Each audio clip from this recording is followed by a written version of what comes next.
Contract marriage भाग 13. Dining हॉलमधला नाश्ता संपला होता. मायाताईंनी साक्षीला औषध दिलं आणि तिला वरच्या खोलीत जाऊन आराम करायला सांगितलं. अद्वैतने नेहमीप्रमाणे तिचा हात धरून तिला सावकाश वर नेलं. खोलीत पोचल्यावर तो तिला बेडवर बसवतो. आता कुठेही जायचं असेल तर मला आधी सांगायचं, समजलं? तो हलक्या पण काळजीच्या आवाजात म्हणाला. साक्षीने ओठांवर हसू आणत मान हलवली. हो, पण तुम्ही ऑफिसला जाणार नाही का? आज घरूनच काम करेन. माझ्यामुळे? अद्वैत तिच्याकडे पाहून हलकंसं हसला.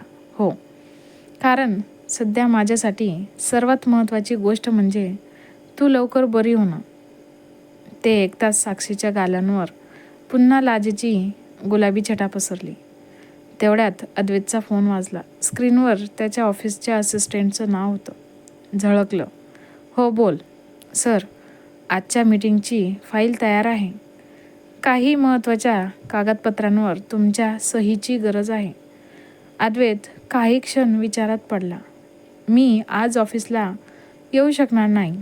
सकाळी फाईल घरी पाठवा आणि कोणालाही माझ्या वैयक्तिक गोष्टींबद्दल काही सांगू नका. Okay sir. फोन ठेवताच अद्वैतच्या चेहऱ्यावर पुन्हा गंभीर भाव आले. दुसरीकडे काका वरच्या गॅलरीत उभे राहून हे सगळं पाहत होते. म्हणजे अद्वैत आज ऑफिसलाही जाणार नाही. त्यांच्या चेहऱ्यावर कपटी हसू उमटलं. साक्षीसाठी तो स्वतःच कामही बाजूला ठेवतोय.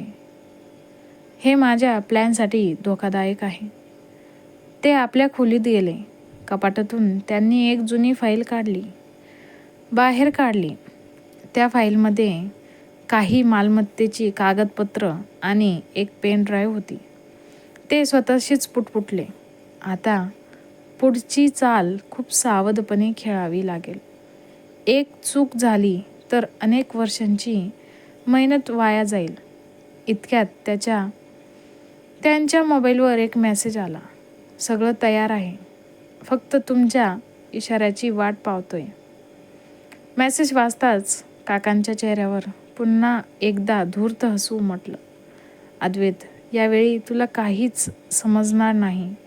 आणि दाराच्या बाहेरून हे सगळं नकळत कोणीतरी ऐकत होतं. ते कोण होतं आणि काकांच्या कटकारस्थानाचं रहस्य सर्वात आधी कोणाच्या समोर येणार होता? साक्षी औषध घेऊन शांतपणे बेडवर बसलेली होती. अद्वैत लॅपटॉप उघडून ऑफिसचं काम करत होता. खोलीत पूर्ण शांतता होती. काही मिनिटांनी साक्षीचा हात बेडवर ठेवलेल्या पाण्याच्या ग्लासकडे गेला. ती ग्लास उचलणार इतक्यात तिचा तोल गेला. साक्षी, सावध. अद्वैत क्षणाचाही विलंब न करता तिच्या जवळ आला. त्याने तिचा हात पकडला आणि दुसऱ्या हाताने तिच्या कमरेला आधार दिला. क्षणभर दोघे एकमेकांच्या अगदी जवळ आले होते. साक्षीचा श्वास नकळत वाढला. अद्वैतच्या डोळ्यात काळजी होती आणि त्या काळजीत लपलेलं प्रेमही. मी फक्त पाणी घेत होते, साक्षी हळू आवाजात म्हणाली. माहीत आहे, पण तुला पडताना मी पाहू शकत नाही. त्याच्या त्या एका वाक्याने साक्षी काही क्षण निशब्द झाली. तिने अलगद विचारलं, तुम्ही माझी एवढी काळजी का करता? अद्वैत काही क्षण तिच्याकडे पाहत राहिला. मग तिच्या कपाळावर अलगद आलेली केसांची बट कानामागे सारत तो हळूच म्हणाला, कारण तुझ्या चेहऱ्यावरचं हसू मला खूप आवडायला लागले आणि हे हसू कधीच हरवू नये एवढीच इच्छा आहे. साक्षीचे डोळे मोठे झाले. तिने नकळत त्याचा हात आपल्या हातात घेतला. मला वाटायचं तुम्ही खूप कठोर आहात. अद्वैत हलकासा हसला. जगासाठी असे नाही, पण तुझ्यासाठी तसं राहणं आता जमत नाही. दोघांच्या नजरा पुन्हा एकदा भिडल्या. खोलीत फक्त त्यांच्या श्वासाचा मंद आवाज होता. तेवढ्यात खिडकीतून गार वाऱ्याची झुळूक आली. साक्षीला हलकीशी थंडी वाजू लागली.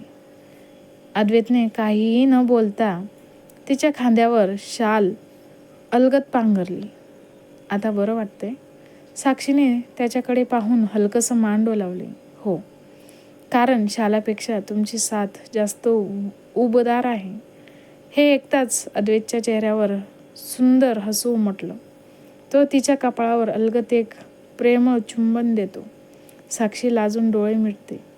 त्याच क्षणी दाराबाहेरून कोणाच्या तरी पावलांचा आवाज ऐकू येतो. दोघेही पटकन एकमेकांपासून थोडे दूर होतात. दाराबाहेर उभा असलेला काका पुन्हा एकदा हे दृश्य पाहून रागाने मूठ आवळतो. हे नातं दिवसेंदिवस घट्ट होत चाललंय. आता मला लवकरच माझी पुढची चाल खेळावी लागेल. अद्वैतला ऑफिसमधून एक महत्त्वाचा कॉल आला. साक्षी, मी खाली स्टडी रूममध्ये जाऊन येतो. काही लागलं तर मला लगेच हाक मार. ठीक आहे. अद्वैत खोलीबाहेर गेला. काही मिनिटांनी टक टक, आत येऊ का बाळ? काकांचा आवाज आला. या काका. काका आत आले. नेहमीप्रमाणे चेहऱ्यावर मायेचं हसू होतं. कशी आहेस आता? आधीपेक्षा खूप बरं वाटतंय. छान, देवाची कृपा झाली. काका तिच्या समोर बसले. काही क्षण त्यांनी इकडच्या तिकडच्या गप्पा मारल्या. मग अचानक ते गंभीर झाले. साक्षी, एक गोष्ट विचारू? कसा वाटला आजचा भाग? कमेंट करून नक्की सांगा. आणि पुढे काय होणार आहे आणि काका कशासाठी आलेले आहेत साक्षींकडे हे जाणून घ्यायचं असेल तर आत्ताच माझ्या चॅनलला लाईक, शेअर आणि सबस्क्राईब करायला विसरू नका. धन्यवाद.